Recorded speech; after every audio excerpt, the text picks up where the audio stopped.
Hey so hello students, welcome back to the college studies Delhi University. आज हम बात करने वाले हैं आपका यूनिट 3 द ऑर्गेनाइजिंग फंक्शन के बारे में। मतलब कि बेसिकली ये यूनिट आपका ऑर्गेनाइजिंग के ऊपर होने वाली है।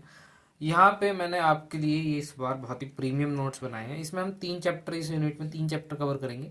लेसन 9 जो कि है पावर ऑफ ऑर्गेनाइजिंग, ठीक है, ऑर्गेनाइजिंग की क्या पावर है, ठीक है। उसके बाद हम इसी पीडीएफ में नीचे जाएंगे तो हम सेकंड चैप्टर कवर करेंगे यहाँ पे अपना, जो कि होगा ये रहा। देन सेकंड चैप्टर होगा इसमें लेसन 10 ऑर्गेनाइजिंग स्ट्रक्चर और या फिर उसके एलिमेंट्स जो जो होते हैं वो। और लास्ट में हम चैप्टर 11 यहाँ पे डिस्कस करेंगे अपना, जो कि होने वाला है, एक सेकेंड, हाँ, डिटेलिंग, मतलब डिटेल्ड में हम टाइप्स जानेंगे और ऑर्गेनाइजेशन का जो स्ट्रक्चर है वो सारी चीज़ें हम यहाँ डिस्कस करेंगे। तो ये 11 चैप्टर तो काफ़ी छोटा ही होने वाला है, ठीक है। तो मैंने ये कुछ आपके नोट्स बनाए with figures and all things, और इसका माइंड मैप भी आपको प्रोवाइड करा दूंगा। सो बेसिकली ये नोट्स जो है आपको टेलीग्राम ग्रुप में नहीं मिलेंगे। मैं आपको गूगल फॉर्म का लिंक दे दूंगा डिस्क्रिप्शन में, उस गूगल फॉर्म को आप फिल कर देना। पेड नोट्स हैं ये, आप वो पेमेंट करके गूगल फॉर्म में अपनी आईडी, ईमेल आईडी लिखेंगे। अपनी ईमेल आईडी जो है वो बिल्कुल करेक्ट लिखना। उसी ईमेल जो आप जीमेल मेरे को देंगे, आपका जो जीमेल आईडी आप गूगल फॉर्म में डालेंगे, उस जीमेल आईडी पे मैं आपको इन नोट्स का एक्सेस दे दूंगा अपने ड्राइव से, ठीक है।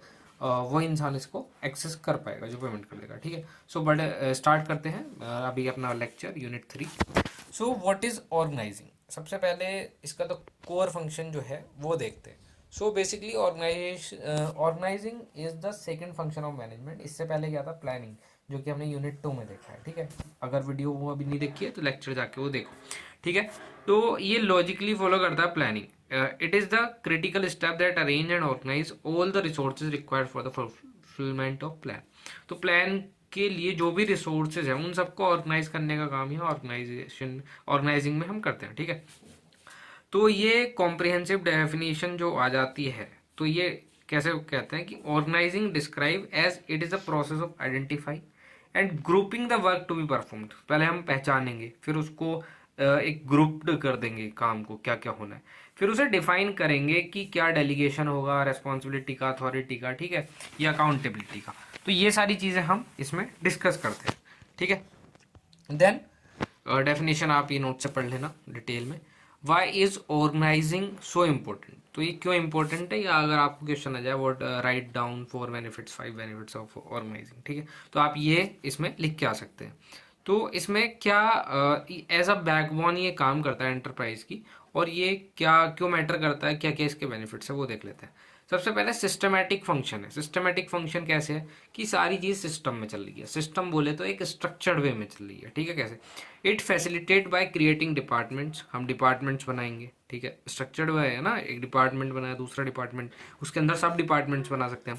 और डिफाइन करेंगे हरारकी। हरारकी मतलब कैसे, ये टॉप लेवल हो गया, ये इसके नीचे मिडल लेवल हो गया, ये लोअर लेवल हो गया, ठीक है। ये सब हम डिस्क्राइब करेंगे। Then coordinating the structure for smooth operations, और कोऑर्डिनेट करेंगे सारे स्ट्रक्चर्स को जो कि ऑपरेशन से बहुत स्मूथली हो जाए, ठीक है। देन सेकंड पॉइंट इसमें आता है एक्शन ओरिएंटेड। हम एक्शन ओरिएंटेड होंगे। ऐसा नहीं कि हमने पेपर्स में सारी चीज़ें लिख दी कि रिसोर्सेज ऐसे ऐसे होने वाली, बट हमने कोई एक्शन नहीं लिया, बट हम यहाँ पे लेंगे एक्शन, ठीक है। प्लानिंग जो है वो हमें एक मैप दे देता है कि हमें कैसे कैसे करनी है, बट ऑर्गेनाइजिंग क्या करता है, ऑर्गेनाइजिंग जो है वो फंक्शन है ऐसा जो कि हमें रियल एक्शन में, रियल वर्ड या प्रैक्टिकल नॉलेज में हमें डीप डाइव करने का मौका देता है। सो उसमें सब्सिक्वेंट स्टेजेस हैं, तो जिसमें हम जो सारी स्टेजेस सेट करते हैं और उसके अकॉर्डिंग हम अपना एक्शन प्लान करते हैं, ठीक है। Then clarity and order. Clarity and order का क्या मतलब है, यहाँ क्लियर कम्युनिकेशन की बात हो रही है, या फिर ऑर्डर क्या मेंटेन होना चाहिए, ठीक है। तो by clearly communicating the division of labour, हमने लेबर डिवाइड किया, रिसोर्सेस को डिवाइड किया, अथॉरिटी को, रेस्पॉन्सिबिलिटी को, और ऑर्गेनाइजिंग हेल्प करेगा क्योस और कन्फ्यूजन जो भी हो। अगर कम्युनिकेशन क्लियर होगा तो कोई मतलब क्योस नहीं हो सकता ना, कोई कन्फ्यूजन भी नहीं होगा कि साहब ये काम ऐसा होना है कि आपको एक काम 1 साल के अंदर 100 रुपये में करना है। तो आपने हमने क्लियरली बता दिया ना क्या काम करना है, कितना करना है, कितने में करना है, कितने टाइम में करना है, ठीक है। तो सारी चीज़ें यहाँ पे आ गई, तो कोई केओस और कंफ्यूजन की गुंजाइश ही नहीं बची, ठीक है। देन स्पेशलाइजेशन, स्पेशलाइजेशन मतलब कि best person at the best job. तो जो जिसकी एक्सपर्टीज है या जो जिसके पास नॉलेज है, जो जिसके साथ पास स्किल सेट है, उसको उस पर्सनल को उसी काम पे लगा देना, ठीक है। तो स्पेशलाइजेशन बेनिफिट मिल जाते हैं, हम ऐसे ऑर्गेनाइज करते हैं इंसान को, और ये कॉस्ट इफेक्टिव भी होता है और एफिशिएंट वर्किंग इसमें पॉसिबल हो पाती है। देन फैसिलिटेट कोऑर्डिनेशन, हम कोऑर्डिनेशन देंगे। कोऑर्डिनेशन जो है वो हर जगह ज़रूरी है लाइफ में। कोऑर्डिनेशन मतलब कि कोऑर्डिनेट करना, अब वो किसी भी चीज़ के साथ हो सकता है। So coordination is the core principle of management. तो मैनेजमेंट का तो कोर प्रिंसिपल ही क्या है? Coordination. The organizing process provides a coordinated work environment while incorporating coordination into the structure itself and a built-in device, ठीक है। तो ये तो है ही, ये ऑलरेडी एग्जिस्ट करेगा वो, ठीक है। तो जो रोल और ड्यूटीज़ होते हैं, जो अलग अलग इंडिविजुअल जो काम करने वाले लोग हैं या कोई भी ग्रुप है, डिपार्टमेंट है, तो उनको आपस में कोऑर्डिनेटेड करके ही काम करना होगा, ठीक है। Then optimum resource utilization, optimum resource utilization में क्या है कि सारी रिसोर्सेज जो है उनको हमने बहुत अच्छे से यूज़ किया इन बेस्ट पॉसिबल मैनर, ठीक है। We use all the resources like human resource, material, वो भी रिसोर्सेज हैं, फाइनेंशियल रिसोर्सेज हैं, फंड्स वगैरह, या फिर टेक्निकल कोई भी मशीनरी या कोई हमने टेक नॉलेज उसमें डाली है। तो because the labour and the resources are divided in a way that eliminate duplication and overlapping of work, कि हम डुप्लीकेशन हटा सके, कि ऐसा नहीं कि एक ही काम वो सेम इंसान कर रहा है, या डिस्गाइज अनएम्प्लॉयमेंट नहीं होनी चाहिए कि बंदा एक चाहिए बट दो बंदे बैठे हैं, या सेम ही काम डुप्लीकेशन। उसने भी मान लो किसी को नोट्स लिखने थे, असाइनमेंट लिखना था, वो दूसरे तुम्हारे दोस्त ने भी उसी टॉपिक पे कर दिया, तुमने भी उसी टॉपिक पे कर दिया, क्या फ़ायदा हुआ। या पीपीटी बनानी थी, उसने भी शुरू की 4 स्लाइड बनाई, तुमने भी शुरू की 4 स्लाइड इंट्रोडक्शन की बना दी, क्या फ़ायदा लगा? डुप्लीकेशन ऑफ वर्क हो गया ना, ठीक है, और ओवरलैपिंग हो गई काम की। देन इसमें आता है third, the 8 step organizing process. 8 steps में हम ऑर्गेनाइजिंग प्रोसेस को देख लेते हैं। ऑर्गेनाइजिंग प्रोसेस पे क्वेश्चन आ जाता है कई बार, तो सिंपल आपको ये डायग्राम भी बना देना है सुंदर सुंदर सा, ठीक है। डायग्राम में क्या चीज़ें दे रखी हैं? ये 8 ही स्टेप दे रखे हैं। आइडेंटिफाई करेंगे काम को, कलेक्ट करेंगे people, collection of people and resources, then division of work करेंगे, एलोकेट करेंगे काम लोगों को, क्रिएट करेंगे अथॉरिटी रेस्पॉन्सिबिलिटी रिलेशनशिप, ठीक है। एक अथॉरिटी किसकी होगी, किसकी रेस्पॉन्सिबिलिटी होगी, तो वो relationship. Then allocation of resources, scheduling of the activities and follow up and revision, ठीक है। तो ये डायग्राम आप ऐसे बना देंगे। अब हम इसे ना 1 बाय 1 डिस्कस करते हैं। So this is a logical and systematic procedure use to structure the organization, ठीक है। सबसे पहला काम क्या आ जाता है इसमें? Identify the work. Identify the work में हमारा जो सबसे पहला काम होगा, हम सारे जो एक्टिविटीज़ हैं उनको लिस्ट डाउन कर लेंगे। हम लिख लेंगे ना कि अगर शादी भी है आपके घर में, तो आप सारा क्या करेंगे? पहले एक लिस्ट बनाएंगे। आप अगर एक पेपर पे लिस्ट बना लेंगे ठीक करके, तो आपको पता होगा कि अब मुझे पहले ये भाई सब्जी वाले का देखना है, फिर मुझे जो डेयरी प्रोडक्ट्स देखना है, देन मेरे को बोल सकते हैं कि मेरे को बैंकेट देखना है, या फिर ठीक है, तो ये सब म्यूज़िक का सोचना है। तो ये सारी चीज़ें आप यहाँ पे देख सकते हैं, ठीक है। तो लिस्ट डाउन करेंगे सारी एक्टिविटीज़ को। Then what will do based on the course of the action let down the planning phase, जो हमने किया उसमें हम जो भी कोर्स ऑफ एक्शन हमें लेना है उसके बारे में हम सारी चीज़ें लिखेंगे और ऑर्गेनाइजेशनल गोल अपने सेट करेंगे, ठीक है। Then collection of people and resources, then हम क्या कर लेते हैं? पीपल और रिसोर्सेज को कलेक्ट करते हैं, ठीक है। तो इसमें क्या आ जाता है? जैसे कि physical, financial, human resource, technology. तो हम सारी चीज़ें इकट्ठे करते हैं, एम्प्लॉयज़ लाते हैं, फंड्स लाते हैं, टेक्नोलॉजी लाते हैं अच्छी।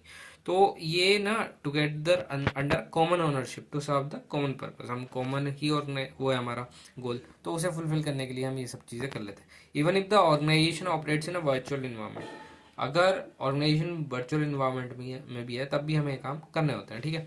Then division of work, departmentalisation.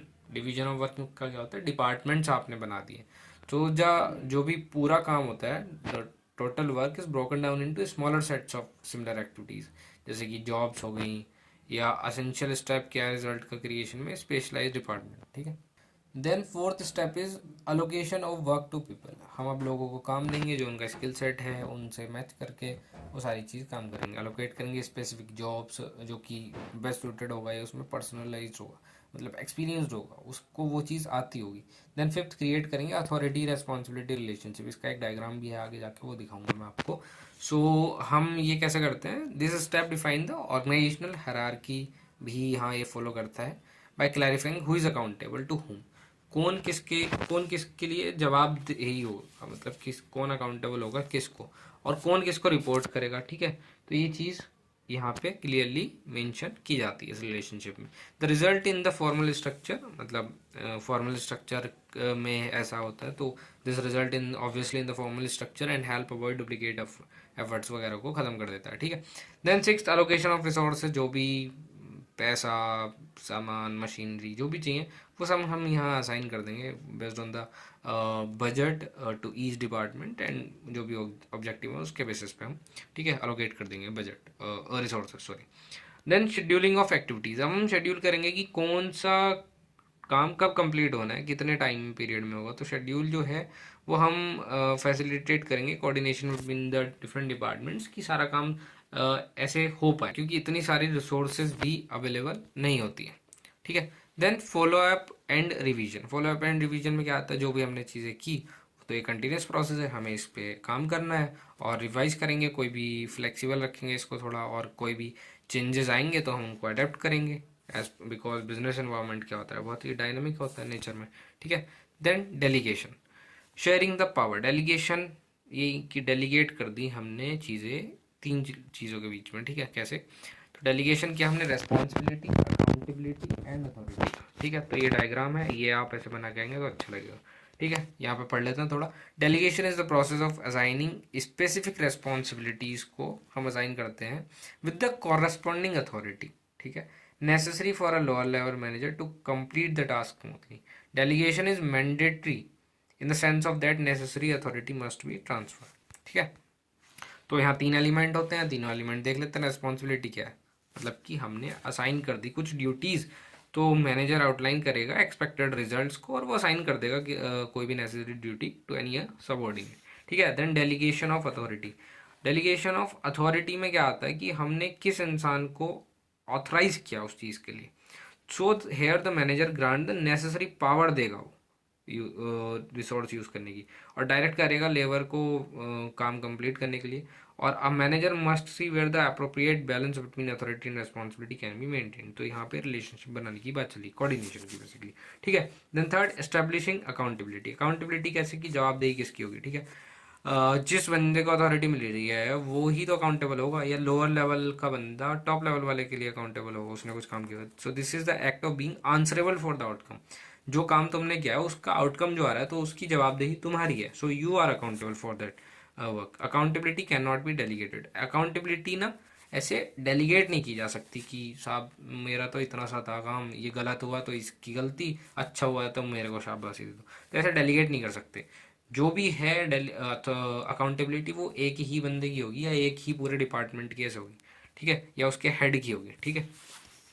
Then benefits of delegation में क्या आ जाता है, डेलीगेशन जो है कंप्लीशन का जो वर्क कंप्लीशन है वो बहुत ही जल्दी कर देता है, ठीक है, हेल्प करता है उसमें, और अलाउ करता है टॉप मैनेजमेंट को टू कंसंट्रेट ऑन की या फिर कोर एरियाज, जैसे कि रूटीन एक्टिविटीज़ जो है उन पे ध्यान ना दे, जो कोर एक्टिविटीज़ है लाइक ऑर्गेनाइजेशनल गोल्स के लिए जो मेन मेन हमने एलिमेंट्स या बिग मेजर टास्क होंगे उन पे ध्यान रखें। Furthermore delegation act as motivator, मतलब मोटिवेशन भी देता है, ठीक है, एम्प्लॉयज़ को, कि रेस्पॉन्सिबिलिटी है कि मैं अकाउंटेबल, मेरी जवाबदेही होगी, या मेरे पास अथॉरिटी है, पावर है रिसोर्स यूज़ करने की, सो ऐसे। Then next topic, centralization versus decentralization. अब सेंट्रलाइजेशन और डिसेंट्रलाइजेशन के बारे में यहाँ पे लिख रखा है, ये आप नोट से पढ़ सकते हैं या फिर स्क्रीनशॉट लेके यहाँ से पढ़ लेना। देन हम इसमें टेबल ऐड की है जिसमें काफ़ी अच्छा डिफरेंशिएशन मैंने दिया है, अगर आप ऐसे भी एग्जाम में करके आओगे तो आपका एक नंबर भी कोई नहीं काट सकता, ठीक है। सो सेंट्रलाइजेशन और डिसेंट्रलाइजेशन का डिफरेंस देख लेते हैं on the basis, some of the basis are given like authority.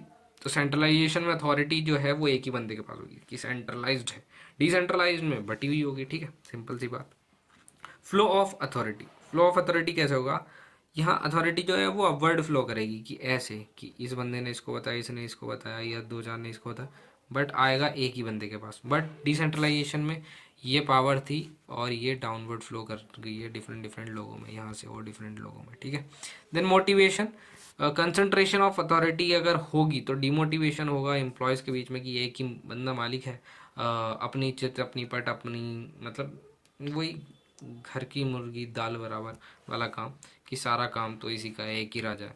Then decentralisation में क्या होगा, एम्प्लॉयज मोटिवेटेड होंगे क्योंकि उनकी सुनी जा रही होगी, क्योंकि पावर्स बढ़ी हुई हैं, ठीक है, decentralized. Okay, suitability, it is suitable in a small organization, अगर छोटा ऑर्गेनाइजेशन है तो लाला जी तो एक ही है ना, वही वो करेंगे, माइंड मत करना इफ़ कोई लाला जी हैं तो।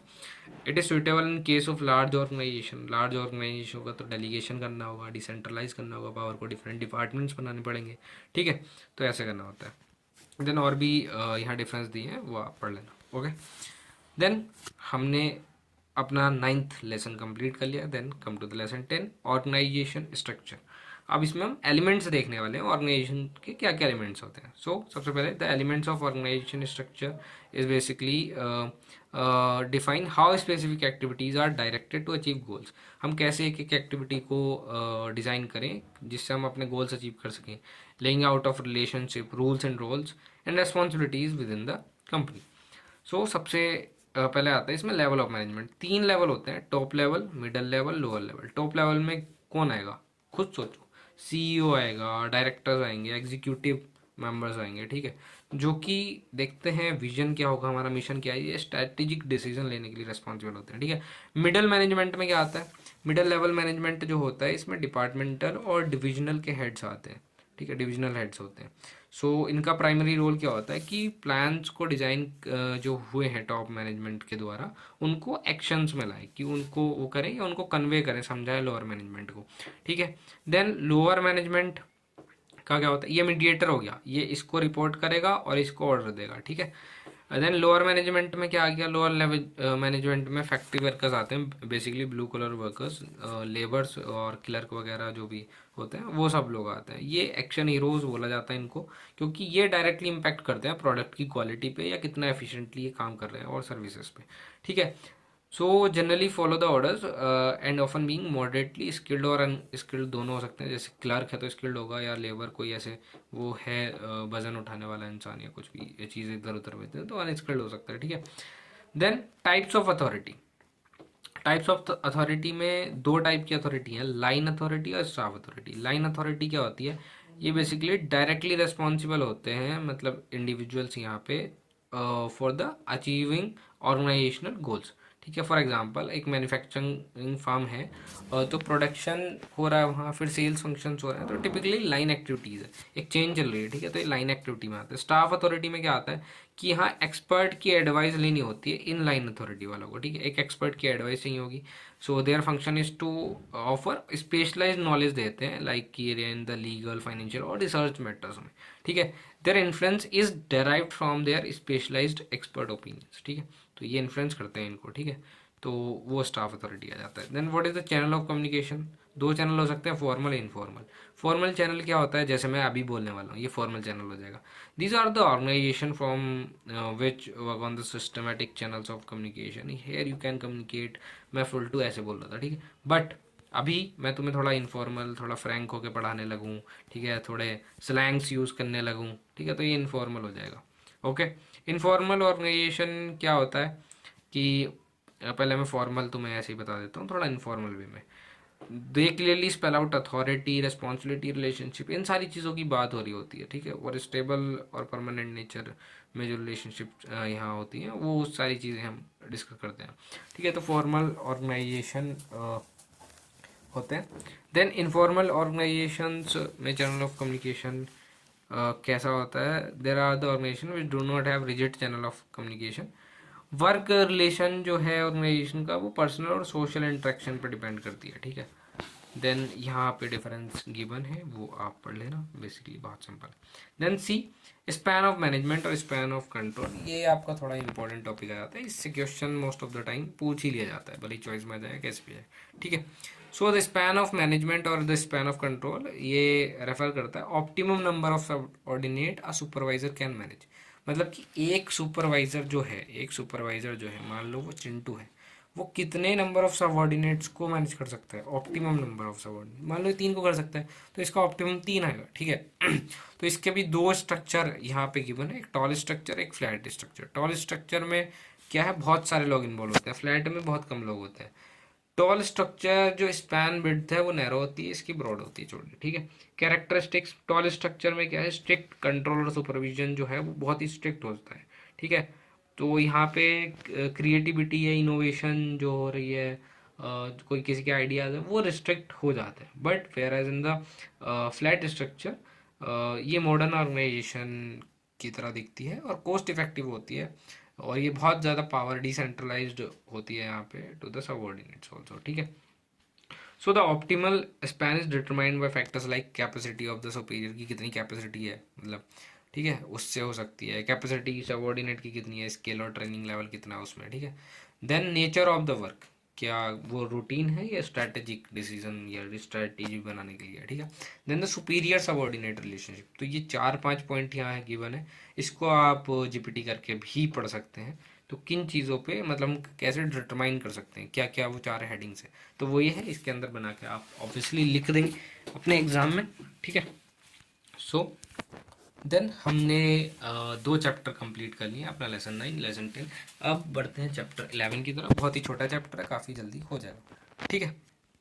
बस 2 पेजेस और। Lesson 11 is about organization structure, मतलब कि इसमें हम डिटेल में इसके टाइप्स देखेंगे बेसिकली, कि स्ट्रक्चर्स जो हैं ऑर्गेनाइजिंग के, ऑर्गेनाइजेशन के स्ट्रक्चर जो हैं वो कैसे कैसे हुए हैं। तो सबसे पहले इसमें आ जाता है ट्रेडिशनल ऑर्गेनाइजेशन स्ट्रक्चर। अब ये ट्रेडिशनल स्ट्रक्चर्स में हम देखेंगे फंक्शनल स्ट्रक्चर, इसमें भी कुछ टाइप्स हैं उसके। फंक्शनल स्ट्रक्चर, फंक्शनल स्ट्रक्चर कैसा होता है, जैसे कि टॉप मैनेजमेंट है तो उसमें एक मार्केटिंग हेड होगा, एक फाइनेंशियल हेड होगा और रिसर्च एंड डेवलपमेंट टीम का भी हेड होगा, ठीक है। तो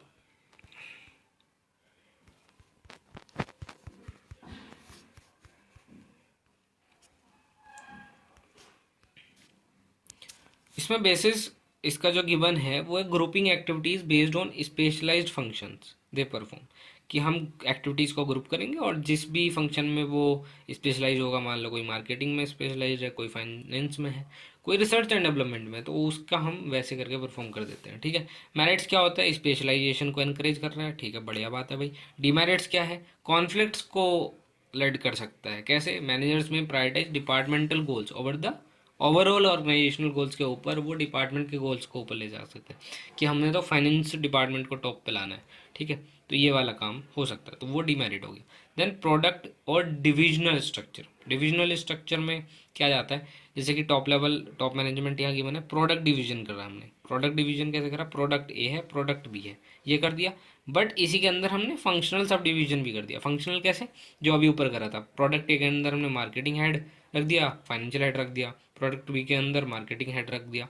तो जो ऊपर अभी हमने फंक्शनल हेड ये वाला पढ़ा ना, तो ये हमने इसके अंदर प्रोडक्ट को अलग कर करके उसके नीचे डाल दिया, ठीक है। बेसिस क्या है, creating department based on different product line. हमने डिफरेंट प्रोडक्ट लाइन, मान लो ये इलेक्ट्रॉनिक्स में है बट ये हेल्थ केयर में है प्रोडक्ट भी, ठीक है। डीमेरिट्स इसकी क्या आ गई, ये बहुत ही कॉम्प्लेक्स स्ट्रक्चर होता है because it is a double layer of division, 2 layer है ना ऊपर, प्रोडक्ट भी है प्लस फंक्शन भी है, ठीक है। देन जोग्राफिकल, जोग्राफिकल स्ट्रक्चर जो होता है उसमें डिपार्टमेंटेशन करते हैं हम टेरिटरी के बेसिस पे, टॉप लेवल मैनेजमेंट जैसे आ गया। फिर हमने इसमें देखो हमने डिपार्टमेंटेशन कर दिया इसका जोग्राफिक डिवीजन पे, जैसे कि north region, international division, south division, ये नॉर्थ ईस्ट में हमने कोई ब्रांच खोली। तो ज्योग्राफी से आप सिंपल समझ सकते हैं, लोकेशन की बात करते हैं। बेसिस क्या है, ऑर्गेनाइज कर देते हैं on the based of area of operation, divide activities into zones या डिस्ट्रिक्ट्स या फिर ब्रांचेस में डिवाइड कर देते हैं। और ये सुटेबल होता है लार्ज स्केल एंटरप्राइजेस के लिए, कंपनीज के लिए, ठीक है, स्मॉल बिजनेस के लिए नहीं, क्योंकि आप इतना स्मॉल बिजनेस कहाँ इतना एक्सपेंड होता है, ठीक है। देन मेरिट्स, मेरिट्स क्या आते हैं इसकी, फैसिलिटेट करता है एक्सपेंशन इनटू वेरियस रीजन्स, कि मान लो मैकडी यहाँ था बट हमने बहुत डिफरेंट रीजन्स में खोल दिया, या कोई हमने चाय का कुछ नया बनाया लाइक एमबीए चाय वाला, और हम डिफरेंट डिफरेंट जगह आउटलेट्स उसके खोल रहे हैं। सॉरी मैं एमबीए वाले चाय वाले का यहाँ नाम ले दिया, समझ जाओगे तुम आप।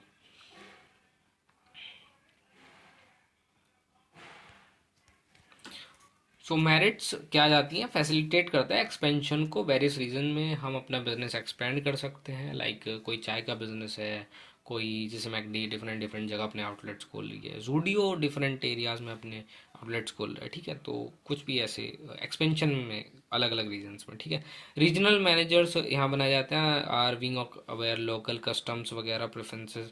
जो रीजनल मैनेजर्स अगर हम बनाएंगे तो वो वहाँ के लोकल टेस्ट कस्टम्स जो भी प्रेफरेंसेस हैं उनको जानते होंगे, तो हम लोकल कंडीशन के हिसाब से रेस्पॉन्ड कर सकते हैं मार्केट में, ठीक है। डीमेरिट्स क्या आ जाती हैं, can result in duplication of physical facilities. ठीक है, डुप्लीकेशन हो सकता है फिजिकल फैसिलिटीज़ का, कैसे, leading to high operating cost.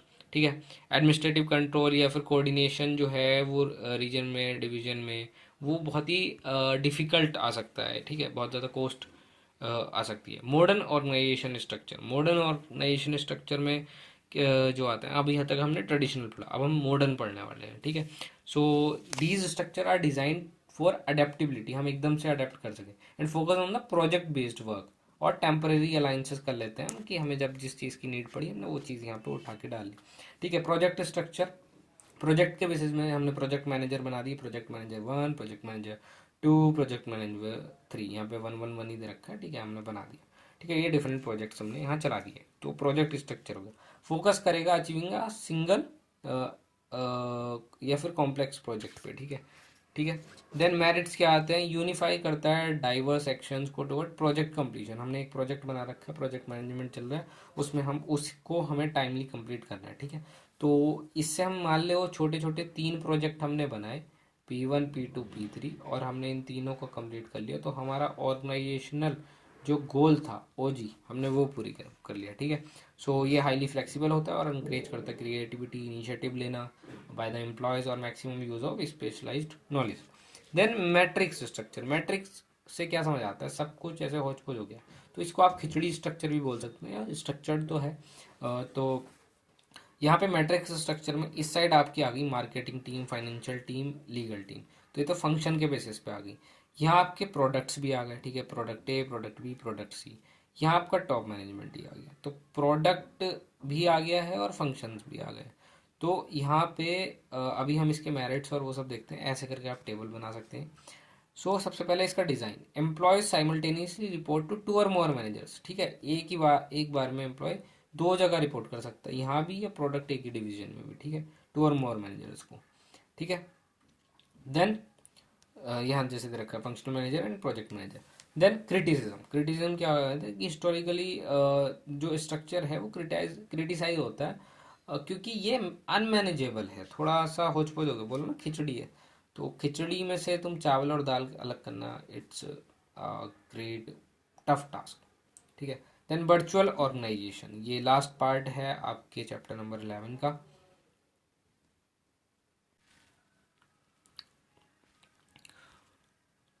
तो ये भी आपका एक स्ट्रक्चर होता है वर्चुअल ऑर्गेनाइजेशन। वर्चुअल ऑर्गेनाइजेशन में क्या है कि आपने ऑर्गेनाइजेशन चला रहे हो बट वो वर्चुअली है, उसका फिजिकल एग्जिस्टेंस नहीं है।